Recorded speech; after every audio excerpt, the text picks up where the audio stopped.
Hello students. আজি চেপ্টাৰটোত আমাৰ আছে ডাটা এন্ট্ৰি এণ্ড কিবৰ্ডিং স্কিল। এটা কিবৰ্ডিং স্কিল মানে হ'ল তোমালোকৰ টাইপ কৰোঁতে কি কি নিয়ম মানিব লাগে বা সামগ্ৰিকভাৱে কিবৰ্ড এখনৰ লগত পৰিচয়। আমাৰ কম্পিউটাৰত যিখন কিবৰ্ড থাকে এই কিবৰ্ডখনৰ লগত সামগ্ৰিকভাৱে পৰিচয়টো হ'ল আমি ইয়াত আজি শিকিম। এতিয়া প্ৰথমে কি আছে আমাৰ টাইপছ অফ কিজ। এখন কিবৰ্ডত কি কি কিজ থাকে এই প্ৰতিটো কিৰে নামবিলাক বেলেগ বেলেগ। আমি ইয়াৰে লগত বৰ্তমান এতিয়া পৰিচয় হ'ম। প্ৰথমতে কি আছে আলফা নিউমেৰিক কিজ। ইয়াত কি কৈছে all of the alphabet A to Z and numbers 0 to 9 on the keyboard। মানে আলফা নিউমেৰিক মানে হ'ল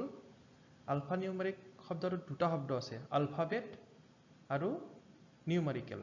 আলফাবেটটো হ'ল তোমালোকৰ আখৰবোৰ ABCD এনেদৰে এৰ পৰা জেডলৈ কি বুলি কয় আলফাবেট। আৰু নিউমেৰিকেল মানে নাম্বাৰছ। নিউমেৰিকেল মানে হ'ল নাম্বাৰ সংখ্যা হ'ল 0 পৰা 9। এইখিনি কি একেলগে কিবৰ্ডত আমাৰ কোৱা হয় আলফা নিউমেৰিক কিজ। ইয়াতে চাওঁ কিবৰ্ডৰ এতিয়া এই যে দেখিছা এইখিনি ZX CV এনেকে এইখিনি গোটেইখিনিকে আমাৰ কি বুলি কোৱা হয় আলফাবেট বুলি কোৱা হয়। আৰু নিউমেৰিকেল কিজ হ'ল এই 1ৰ পৰা এই 0 এই যে 1 2 3 4 5 6 7 8 9 আৰু এই 0। নেক্সট আছে আমাৰ পাংচুৱেশ্যন কিজ। কৈছে all of the keys associated with the punctuation such as comma, period, semicolon, bracket and parenthesis and so on. All of the mathematical operation such as the plus sign, the minus sign and equal sign। মানে যিবিলাক চিহ্ন আছে আমাৰ punctuation keys মানে কি জ্যোতি চিহ্ন দাৰি কমা তাৰপিছত ব্ৰেকেট সেমিকলন হাইফেন এইবিলাক সকলোকে আমাৰ জ্যোতি চিহ্ন বুলি কওঁ অসমীয়াত আৰু ইংলিছত কয় পাংচুৱেশ্যন কিজ। ইয়াতে চাবা এই ব্ৰেকেট প্ৰশ্নবোধক চিন ঊৰ্ধ্বকমা কমা ফুল ষ্টপ এইবিলাক সকলো কি বুলি এইবিলাক য'ত চিহ্ন থাকে চিহ্ন যিবিলাক কি ইউজ কৰি আমি চিহ্ন টাইপ কৰিব পাৰোঁ সেইবিলাক কিকে পাংচুৱেশ্যন কিজ বোলে। নেক্সট আছে আমাৰ অল্ট কিজ। অল্ট কিৰ ফুল ফৰ্মটো হ'ল অল্টৰ ফুল ফৰ্মটো হ'ল alternative. The short for alternate. This key is like a second control key. এই কিয়ে আন কিক কণ্ট্ৰল কৰাত সহায় কৰে। এতিয়া নেক্সট আছে আমাৰ এৰো keys. There are 4 arrow keys to move the cursor up। 1 নম্বৰটো হ'ল আপ 2 নম্বৰটো হ'ল ডাউন 3 নম্বৰটো হ'ল ৰাইট 4 নম্বৰটো হ'ল লেফট। ইয়াত কৈছে কিবৰ্ড এখনত 4টা এৰো কি থাকে। এটা হ'ল আপ ওপৰমুৱাকৈ থকা ইয়াৰ কিবৰ্ডখনত দেখাই দিছোঁ আপ ওপৰমুৱাকৈ থকা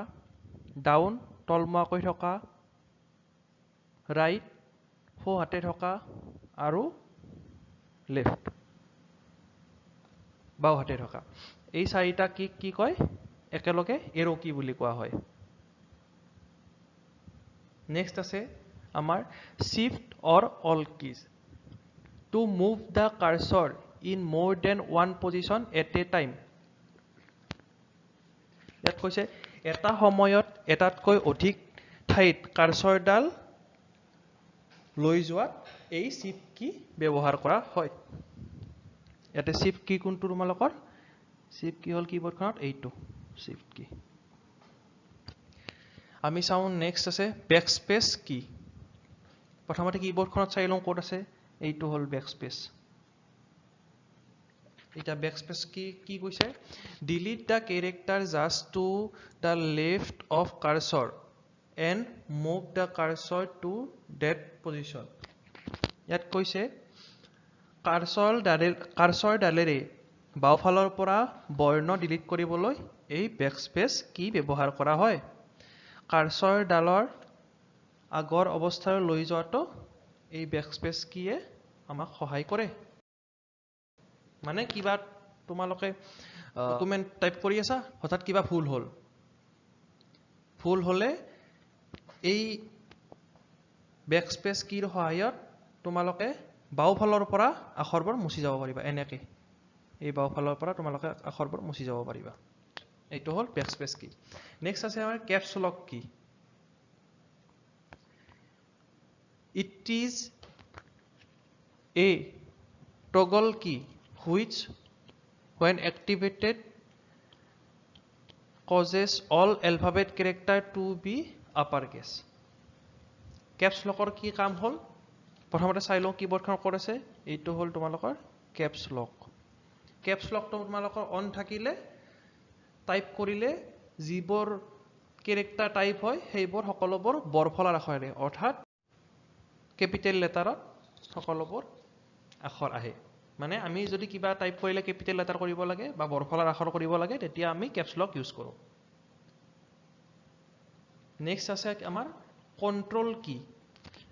The control key is used to conjunction with other keys to produce control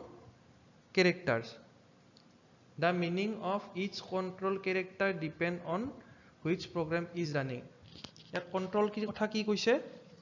control key এ অন্য কোনো কীৰ সৈতে লগ হৈ control character produce কৰে ইয়াৰ অৰ্থটো হ'ল তোমালোকে কোনো এটা বাক্যৰ অংশ কপি কৰিব লাগে এতিয়া কপি কৰিলে কন্ট্ৰোলটো টিপি ধৰি সি টিপিব লাগিব সি সুইচটো টিপিব লাগিব মানে control C T R L plus C এটা দেখিছানে কন্ট্ৰোল কিৰ সহায়ত সি টু টিপিলে বস্তুখিনি কপি হয় কিন্তু অকল সি টু টিপিলে কপি নহব বা অকল কন্ট্ৰোলটো টিপিলে কপি নহব কন্ট্ৰোলটো আৰু সি টু একে সময়ত টিপিব লাগিব তেতিয়াহে বস্তুখিনি কপি হ'ব কন্ট্ৰোল কিটোৱে এইটো কিৰ সৈতে সংযোগ হৈ তোমালোকৰ কন্ট্ৰোল ক্যাৰেক্টাৰত স্থাপন কৰে Next আমি চাম delete key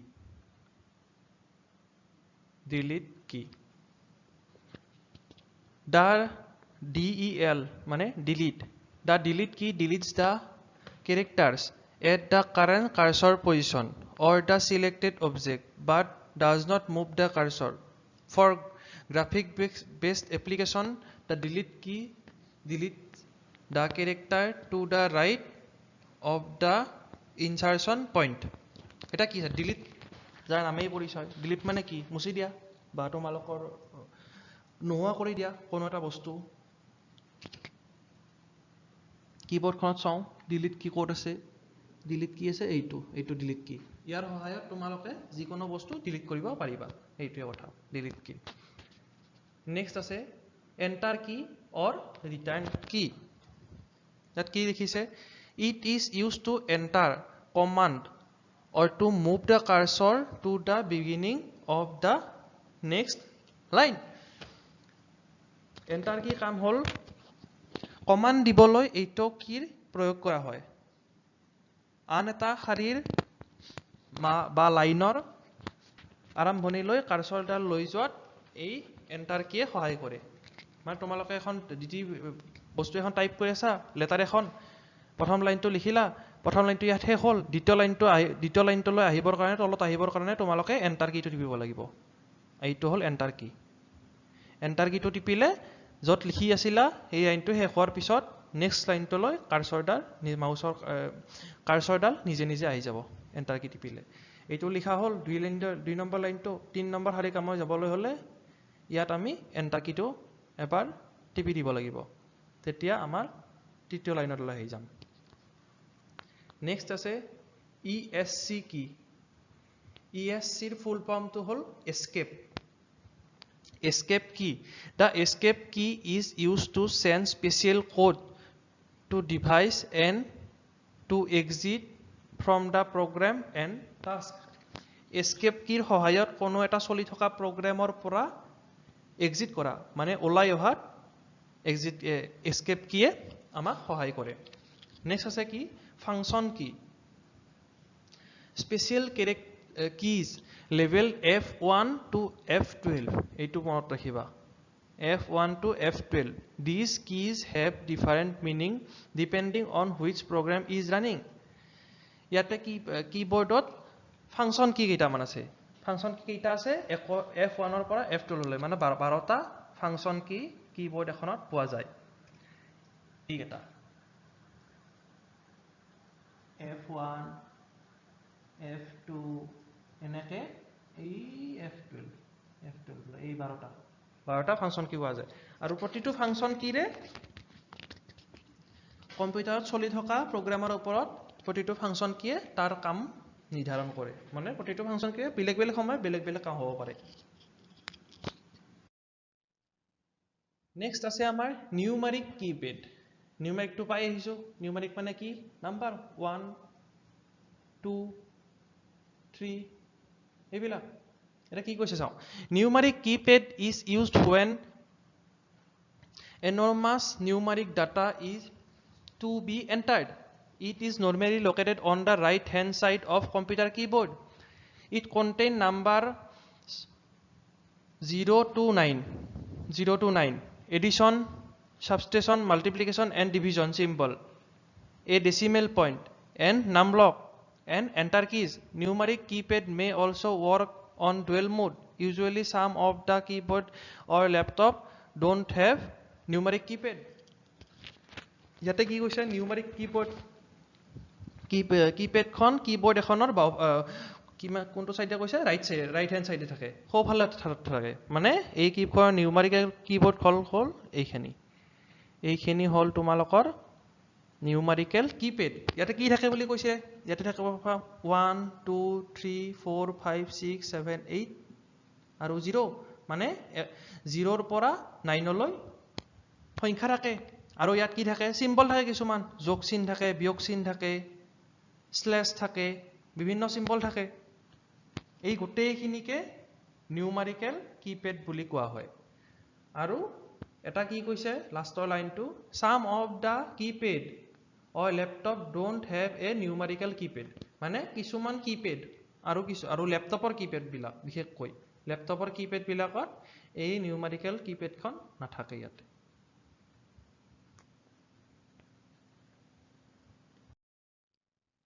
নেক্সট আমি চাম হোম কিজ হোম কি নো কাক কোৱা হয় কিবোৰ্ড এখনত এলফাবেটস A S D F আমি একেলগে চিনো দি যাম A S D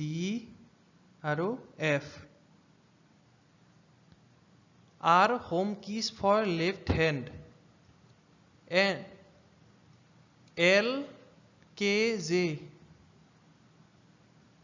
L K J for the right hand the fingers are trained to make the correct movement of other keys and each finger return immediately to the respective home keys after the depress the corresponding key in any other row মানে keypad খনত home কি বুলি কাক কোৱা হৈছে তোমালোকৰ A S D আৰু F কি এইকেইটা বাও হাতৰ কাৰণে আৰু J K L এই তিনটা কি সো হাতৰ কাৰণে এই গোটেই কিখিনিকে আমাৰ একেলগে কোৱা হৈছে হোম কি কাৰণ আমি টাইপিং কৰাৰ আগতে প্ৰথমতে আঙুলি কেইটা এই কেইটা কিতে দি থব লাগে সেই কাৰণে ইয়াক কৈছে হোম কি মানে তুমি সাপোজ প্ৰথমতে বাও হাতৰ চাৰিটা আঙুলি A S D F আৰু সো হাতৰ তিনিটা আঙুলি L K Z ৰাখিব লাগে তাৰ পিছত তোমালোকে Q2 টাইপ কৰিব লাগিলে A কিৰ ওপৰত থকা আঙুলিটো ওপৰলৈ দাঙি Q2 টিপি দিব লাগে আৰু পুনৰ Q2 টিপা হোৱাৰ পিছত আৰু আঙুলিটো আগৰ জাগালৈ লৈ আহিব লাগে তেনেকে M2 টাইপ কৰিব লাগিলে তোমালোকে সো হাতখনৰ Z সুইচটোত থকা আঙুলিটো তললৈ লৈ আহি এমত ক্লিক কৰিব লাগে আৰু এমত ক্লিক হোৱাৰ পিছত পুনৰ J লৈ ঘূৰাই লৈ যাব লাগে সেই কাৰণে হোম কি বুলি কোৱা হৈছে এই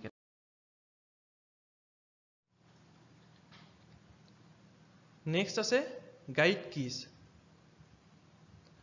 On a computer keyboard, keys F and J are called guide keys for the left and right hand respectively. Both contain a small raised tangible mark with the help of which the touch type can place the finger correctly on home keys. Guide key মানে কি guide মানে কি দেখুৱাই দিয়া প্ৰদৰ্শন কৰা পথ প্ৰদৰ্শন কৰা আমাৰ কিপ্যাডত তেনেকৈ গাইড কি কাক বুলি কোৱা হয় কিপ্যাডত আমাৰ গাইড কি বুলি কোৱা হয় তোমালোকৰ F আৰু J কিয় গাইড কি বুলি কোৱা হয় কাৰণ F আৰু J যেহেতু এইকেইটা হোম কি F2 আছে তোমালোকৰ লেফট সাইডত থকা হোম কি এটা কি আৰু J2 আছে তোমালোকৰ ৰাইট কিৰ হোম কিত থকা এটা কি এই কেইটাই তোমালোকৰ আঙুলি কেইটা পথ প্ৰদৰ্শন কৰে যে হোম কি কোন কেইটা মানে F ৰ সিধা সিধি থকা লাইন কেইটা লেফট হাতৰ কাৰণে হোম কি J ৰ সিধা সিধি থকা লাইন সুইচ কেইটা সো হাতৰ কাৰণে হোম কি এই কেইটাই এই দুটা সুইচে পথ প্ৰদৰ্শকৰ কাম কৰে হোম কি লৈ আঙুলি কেইটা লৈ যোৱাৰ কাৰণে সেই কাৰণে ইয়াক গাইড কি বুলি কোৱা হয় এতিয়া আমি চাম টাইপিং ক্যাপিটেল লেটাৰ্স বৰফলাৰ আখৰ বা ক্যাপিটেল লেটাৰ্স আমি কেনেদৰে টাইপ কৰিব পাৰো ইয়াত লিখিছে to type capital letters switch on the caps lock by pressing the key before typing the light will shine on the top right side corner of the keyboard that shows caps lock is on to switch off tap on the caps lock key before typing মানে capital letters আমি suppose এখন letter TTP কৰি আছো typing কৰি আছো আমি capital letter লিখিবলৈ হলে প্ৰথমতে কি কৰিব লাগিব এই যে caps lock টো আছে সুইচটো কিবোৰ্ডত এইটো সুইচ caps lock ইয়াতে ক্লিক কৰিব লাগিব আৰু টাইপ কৰিব লাগিব caps lock টো অন থাকিলে আখৰবোৰ সদায় বৰফলাৰ হ'ব বা ক্যাপিটেল লেটাৰ্ছৰ হ'ব আৰু অফ থাকিলে স্মল লেটাৰ্ছৰ হ'ব নেক্সট আছে আমাৰ টাইপিং সিম্বলছ নো কেনেকৈ টাইপ কৰিব পাৰো ফুল ষ্টপ দিব লাগিলে বা প্ৰশ্নবোধক দিব লাগিলে ভাববোধক চিন দিব লাগে ব্ৰেকেট দিব লাগে উদ্ধকমা দিব লাগে কেনেকৈ দিম আমি কিবোৰ্ডত হেতু চাও প্ৰেছ এণ্ড হোল্ড দা ইয়াতে শিফট বাটনটো ৰৈ গৈছে S H I F T shift press and hold the shift key and then press the key with the required symbol there are two shift keys on the keyboard to the bottom left and right of the letters the shift keys used to access the top symbol that are one of the keys with two characters এতিয়া কৈছে আমি যিকোনো symbol click কৰিবলৈ হলে আমি কি কৰিব লাগিব শিফট কিৰ সহায় ল'ব লাগিব এতিয়া আমি চাম typing sentence to get space between type word press the space bar once and then type the next word যদি আমি এটা লাইনত শব্দ টাইপ কৰি থাকিলে দুটা শব্দৰ মাজত গ্যাপ দিব লাগে সদায় এই চোৱাচোন টু আৰু গেট ইয়াৰ মাজত এইখিনি গ্যাপ আছে নে বগা মাজত ঠাই আছে নে এইখিনি গ্যাপ দিব লাগিলে আমি কেনেকৈ দিম প্ৰথমে TO2 টো লিখিলোঁ টাইপ কৰিলোঁ কিবৰ্ডৰ সহায়ত তাৰ পিছত এই গ্যাপটো দিবলৈ হ'লে এই যে দীঘলকৈ দেখিছে স্পেচ বাৰ এইডালক স্পেচ বাৰ বুলি কোৱা হয় স্পেচ বাৰ এইডাল টিপিলে আমাৰ এই গ্যাপ হৈ যাব তাৰ পিছত এইডাল এবাৰ টিপি দিলোঁ তাৰ পিছত লিখিলোঁ গেট তেনেকৈ দুটা শব্দৰ মাজত স্পেচ ৰাখিব লাগিলে এই স্পেচ বাৰৰ ডালৰ সহায় লোৱা হয় নেক্সট আছে আমাৰ creating new lines and space between paragraph দুটা পেৰাগ্ৰাফৰ মাজত ঠাই এৰিব লাগিলে এইটো এটা পেৰাগ্ৰাফ এইটো এটা পেৰাগ্ৰাফ ইয়াৰে মাজত ঠাই এৰিব লাগে কেনেকৈ এৰিম ইয়াতে চোৱাচোন এইটো প্ৰথমটো এইটো এটা পেৰাগ্ৰাফ আৰু এইটো এটা পেৰাগ্ৰাফ ইয়াৰ মাজত ঠাই আছে নে নাই এইখিনি বগা এইখিনি খালী জেগা আছে নেক্সট চোৱা এইটো এটা পেৰাগ্ৰাফ এইটো এটা পেৰাগ্ৰাফ ইয়াৰো মাজত খালী আছে হয়নে দুটা পেৰাগ্ৰাফৰ মাজত খালী জেগা এৰিব লাগে এতিয়া খালী জেগাটো কেনেকৈ এৰিম প্ৰথম পেৰাগ্ৰাফটো টাইপ কৰা হোৱাৰ পিছত আমি এণ্টাৰ কি টিপিব লাগিব এই এণ্টাৰ কিটো টিপিব লাগিব তেতিয়া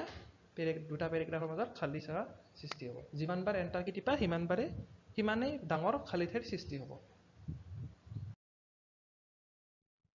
নেক্সট আমি চাম মাউচ অপাৰেশ্যন মাউচৰনো কেনেকৈ কাম কৰে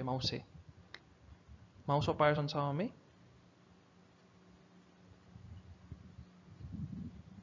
প্ৰথমতে আছে left click it is use to select an item press down one on the left button with your index finger left বাটনটো হ'ল এইটো লেফ্ট ছাইডত থকা ক্লিকটো মাউচৰ লেফ্ট বাটন বুলি কোৱা হয় এইটোক ইয়াৰে সহায়ত কি কৰিব পাৰোঁ কোনো এটা আইটেম আমি চিলেক্ট কৰিব পাৰোঁ লেফ্ট বাটনৰ সহায়ত নেক্সট আছে আমি ডাবল ক্লিকটো পিছত চাম ৰাইট ক্লিকটো চাওঁ ৰাইট ক্লিক হ'ল যেহেতু বাওঁফালে থকাটো লেফ্ট বাটন সোঁফালে থকাটো এনেকৈ ৰাইট বাটন হ'ব এইটো চুইচ ক'ব ৰাইট বাটন ইয়াৰ কি হয় ইয়াৰ সহায়ত it is use to display a set of command and available option কোনো এটা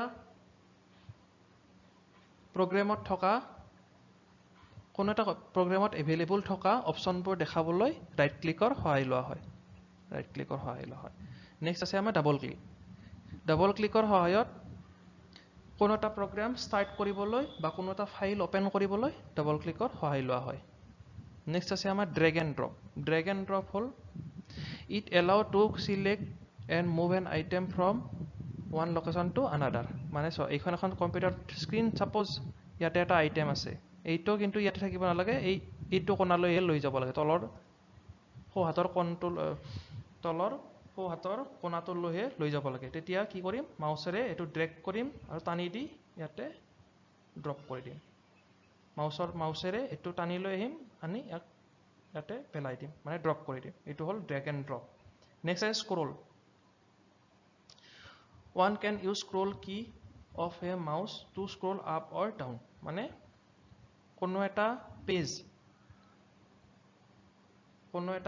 ওপৰৰ পৰা তললৈ বা তলৰ পৰা ওপৰলৈ লৈ যাবলৈ হ'লে স্ক্ৰল বাটনটো ইউজ কৰা হয় এই চাকা টাইপ দেখিছেনে এটা এইটো ঘূৰাই দিলে কোনো এটা পেজ ওপৰ হয় তলত যায় নহ'লে ওপৰত যায় এই কৰিবলৈ আমি এইটো স্ক্ৰল বাটনটো ইউজ কৰোঁ নেক্সট চাওঁ আমি টাইপিং এগ্ৰনমিক্স টাইপিং কৰোঁতে আমিনো কি নিয়ম মানিব লাগে টাইপিংটো এটা সহজ কথা নহয় টাইপিং কৰোঁতে কিছুমান নিয়ম আছে এই নিয়মখিনিনো কেনেকৈ কি কৰি মানিব লাগে এইটো চাওঁ আমি প্ৰথম আছে আমাৰ cheating পশ্চাৰ while typing on keyboard sit straight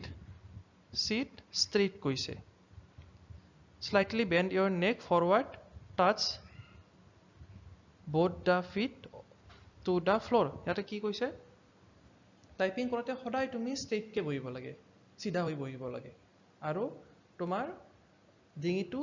আগলৈ সাধাৰণভাৱে ভাঁজ কৰি দিব লাগে আৰু তোমাৰ ভৰি দুখনে সদায় মাটি চুই বা ফ্ল'ৰ চুই থাকিব লাগে এইটো হ'ল চিটিং পজিশ্যনটো কেনে হ'ব লাগে নেক্সট আমি পজিশ্যন অফ হেণ্ড হাতৰনো পজিশ্যন কেনে হ'ব লাগে ইয়াতে কৈছে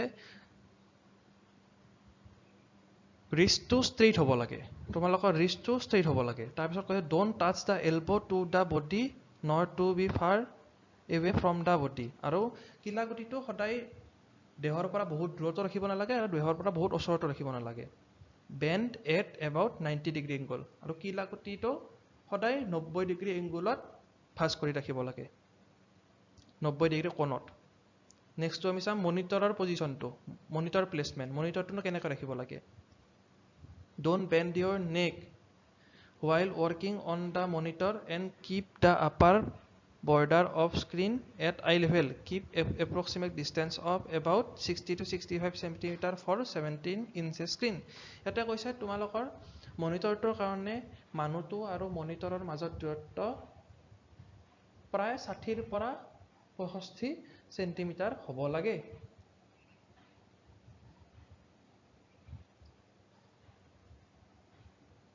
নেক্সট আছে আমাৰ mouse and keyboard placement mouse আৰু কিবোৰ্ড আমি কেনেদৰে ৰাখিব লাগে ইয়াতে কি কৈছে মাউস আৰু কিবোৰ্ড একেলগে ৰাখিব লাগে টুগেদাৰ কিন্তু তাৰে মাজত দূৰত্ব আছে at N approximate distance of 20 centimetre মানে তোমালোকে টাইপ কৰি এখন কম্পিউটাৰত বহিলে কাম কৰিবৰ কাৰণে মাউস আৰু কিবোৰ্ডটো একেখন জায়গাতে ৰাখিব লাগে ওচৰা-ওচৰিকৈ কিন্তু মাউস আৰু কিবোৰ্ডৰ মাজত দূৰত্বটো এই দূৰত্বটো কিমান হ'ব লাগে বুলি কৈছে 20 centimetre next chair and table placement chair আৰু টেবুলখন কেনেকৈ ৰাখিব লাগে ইয়াতে কি কৈছে adjust computer chair and table to an optimal height মানে তোমাৰ উচ্চতা যিমান তোমাৰ সুবিধাজনক উচ্চতাত চেয়াৰ আৰু টেবুলৰ উচ্চতাটো মিলাই ল'ব লাগে প্ৰথমতে keyboard and vibrating device such as printer should be on separate table মানে যিবিলাক বস্তু ইউজ কৰিলে টেবুলখন লৰচৰ হয় সেইবিলাক যেনে প্ৰিন্টাৰ ইত্যাদি বস্তুবোৰ এখন সেপাৰেট মানে বেলেগ টেবুলত ৰাখিব লাগে The computer table should also have sufficient space for your legs আৰু কৈছে কম্পিউটাৰ টেবুলখনত তোমাৰ ভৰি দুখন থবৰ কাৰণে উপযুক্ত পৰিমাণৰ ঠাই থকা প্ৰয়োজন কম্পিউটাৰ টেবুলখনত ইয়াতে চোৱা ইয়াতে দেখাই দিছে কি কৈছে সামান্য ডিঙিটো এখেতৰ আগলৈ ভাজ খাই আছে আৰু এখেতে পুৰা ষ্ট্ৰেইট হৈ বহিছে চোৱাচোন ষ্ট্ৰেইট হৈ বহিছে ভৰি দুখন চোৱা ভৰি দুখন লাগি আছে হাত দুখন চোৱা কি লাগতিটো একদম লাগিও থকা নাই দেহত আৰু একদম দূৰতো থকা নাই 90 ডিগ্ৰী এংগলত ভাজ হৈ আছে দেখিছানে কি লাগতিটো 90 ডিগ্ৰী এংগলত আৰু মনিটৰটো 60 সেন্টিমিটাৰ দূৰত আছে চকুৰ পৰা দেখিছানে এখেতৰ বহাৰ পজিশ্যনটো একদম শুদ্ধ এইটো কাৰেক্ট আৰু ইয়াৰ চোৱা ভাজ থাকিব লাগে আগলৈ এনেকে ই আছে উল্টা ফালে এনেকে ভাজ লাগে ইয়াৰ পিঠিখন চোৱা পিঠিখনে 90 ডিগ্ৰী হৈ আছে ইয়াৰ ভৰি দুখন চোৱা ভৰি দুখনো পেলাই থৈ দিছে কিলাকুটি ভৰিত লাগি আছে এইটো চোৱা আৰু মনিটৰ আৰু মানুহটোৰ মাজত ডিষ্টেন্সটো চোৱা কিমান ডিষ্টেন্স হৈছে দেখিছানে এইটো একদম ৰং এইটো ৰং আৰু এইটো ৰাইট আৰু ইয়াতো সেই একেখিনি কথা কৈছে তোমালোকে পঢ়ি চাব পাৰিবা don't look at the keyboard while practicing পৰা পৰ্যন্ত কিবোৰ্ডখন নোচোৱাকৈয়ে তোমালোকে টাইপিং কৰাৰ অভ্যাস কৰিব লাগে নেক্সট কি press the keys with equal interval of time in rhythm মানে স্পিডত টাইপ কৰিবলৈ চেষ্টা কৰিবলৈ হলে তোমালোকে সকলো কিতে সমান সময়তে সমান সময়ৰ মুৰে টিপিবলৈ যত্ন কৰিব লাগে while pressing a key say slowly pronounce the character on the key আচ্ছা ইয়াতে কি কৈছে তোমালোকে কিবোৰ্ড এখনৰ কিবোৰ্ড প্ৰেছ কৰিবলৈ হলে সদায় মনতে ক্যাৰেক্টাৰটো এবাৰ মাতিব লাগে মানে ধৰা তোমালোকে কে সুইচটো টিপিবা তেতিয়া মনতে এবাৰ কে বুলি কলা এম সুইচটো টিপিলা মনতে এবাৰ এম তেনেকে তোমালোকে সাপোজ বল শব্দটো লিখিব লাগে বল শব্দটো লিখিলে বি এ ডাবল এল মানে বি সুইচটো এবাৰ এ সুইচটো এবাৰ আৰু এল সুইচটো দুবাৰ টিপিব লাগে এতিয়া তোমালোকে টাইপ কৰিলে কি কৰিবা বি সুইচটো এবাৰ টিপিলা বি তো টিপিলা মনত ভাবিলা বি এ তো টিপিলা এ সুইচটো টিপিলা মনত ভাবিলা এ এল সুইচটো দুবাৰ টিপিলা মনত ভাবিলা এল মানে যি সুইচ টিপা মনতো সেই সুইচটোৰ কথা আউৰাই যাব লাগে নেক্সট আছে don't take any mental stress while typing typing কৰি থকাৰ সময়ত কোনো টেনশ্যন ল'ব নালাগে ফ্ৰী হৈ নিজৰ মনটো ফ্ৰী কৰি তোমালোকে টাইপিং কৰি থকা নেক্সট আছে maintain patience in committed mistake and initial stage আচ্ছা প্ৰথম টাইপিং কৰিবলৈ হ'লে প্ৰথম ভুল হ'বই সকলোৰে প্ৰথম ভুল হয় কোনেও এবাৰত পণ্ডিত হৈ নাহে গতিকে তোমালোকৰ প্ৰথমতে ভুল হ'বই কোনবা কিটো প্ৰেছ কৰিব লাগে কোনবা কিটো প্ৰেছ কৰা হ'ব তেতিয়া ধৈৰ্য ধৰা আৰু প্ৰেক্টিছ কৰি থাকা নিজে এইবিলাক ভুলবোৰ নিজে শুধৰণি হৈ যাব নেক্সট আছে maintain a balance between speed and accuracy as both are equally important don't sacrifice accuracy for speed আচ্ছা speed মানে তীব্ৰতা আৰু accuracy মানে শুদ্ধতা আৰু তীব্ৰতাৰ মাজত বেলেন্স কৰি থাকিব লাগে সদায় মানে তোমাৰ হাতত 5 মিনিট আছে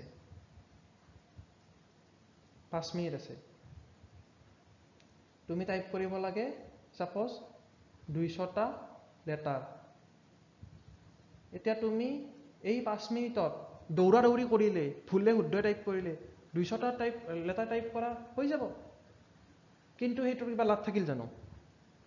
200টাৰ যদি 100টা লেটাৰে ভুল হৈ যায় তোমালোকে স্পিডৰ কৰাৰ নামত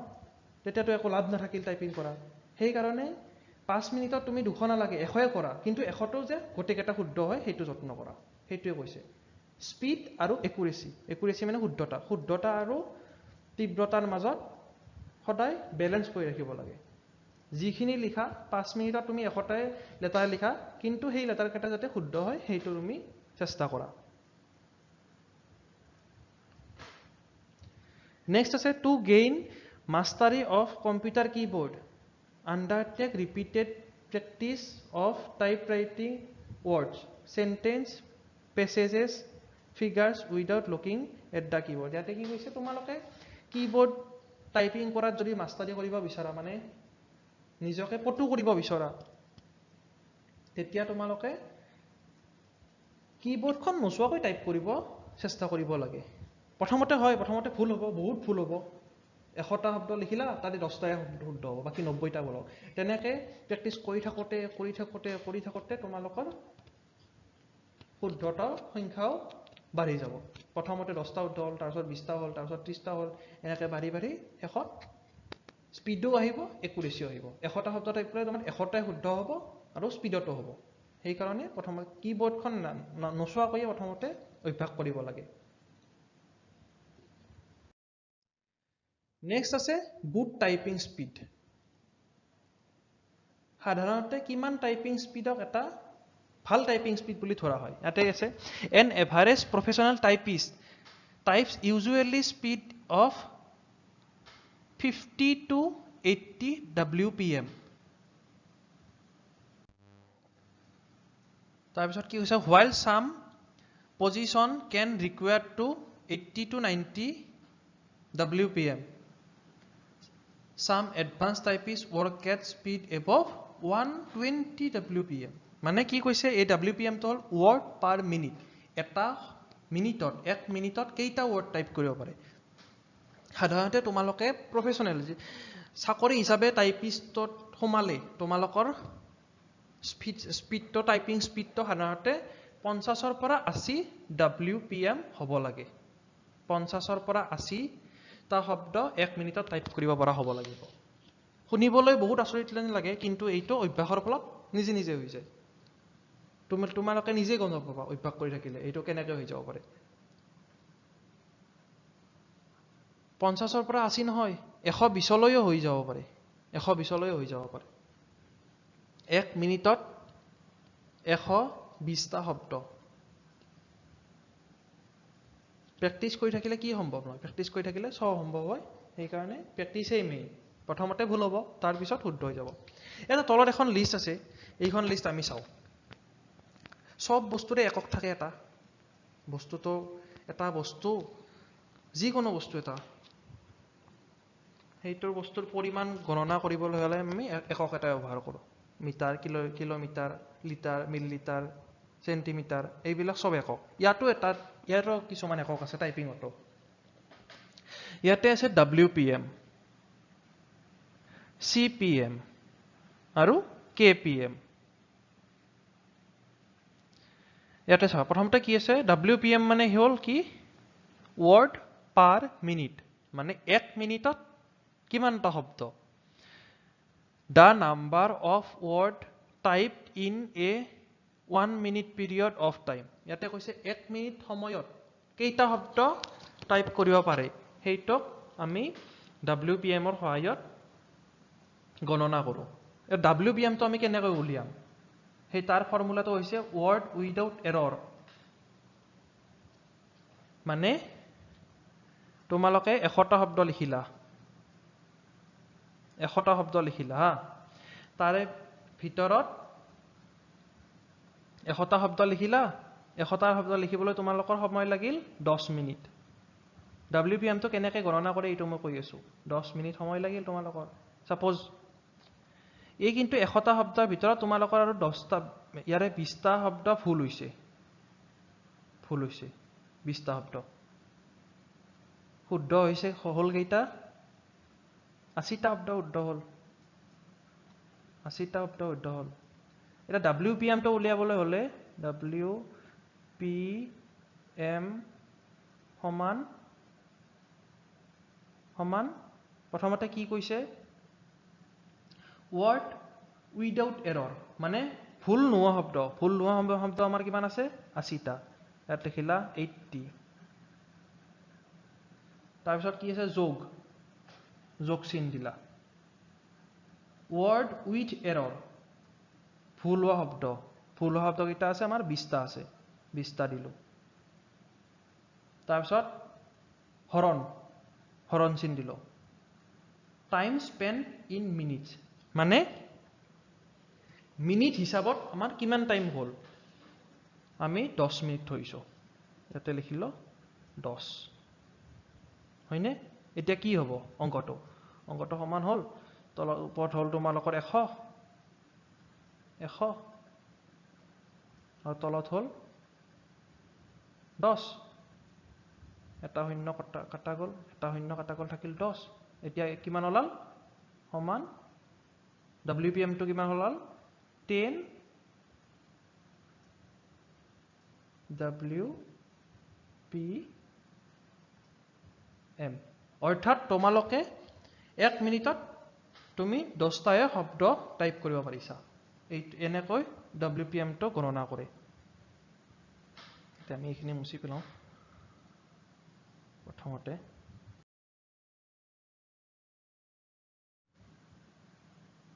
আচ্ছা, ইয়াৰ পিছত আছে CPM এ কি কয়, the number of characters typed in 1 minute period of time। প্ৰথমটোত আছে word, নেক্সটটো আছে কেৰেক্টাৰ মানে কি আখৰ। 1 মিনিটত কেইটা আখৰ লিখিব পাৰা সেইটোকে CPM বুলি কোৱা হয়। CPM গণনা কৰোতে সেইটো সেনেকৈ আমি WPM যেনেকৈ গণনা কৰিছিলো তেনেকৈ CPM ও গণনা কৰোঁ। মই প্ৰথমতে টোটেল কেৰেক্টাৰটো ধৰা তোমালোকে 100টা আখৰ টাইপ কৰিছা 10 মিনিটৰ ভিতৰত, তাৰে 80টা শুদ্ধ হ'ল, 20টা ভুল হ'ল। উইথ এৰৰ আৰু উইদাউট এৰৰ। 80 যোগ প্ৰথম ওপৰত থাকিব 80 যোগ 20 হৰণ কিমান 10 মিনিট হলে 10 মিনিট। তলত কি হ'ব উত্তৰটো একে ওলাব 10 CPM।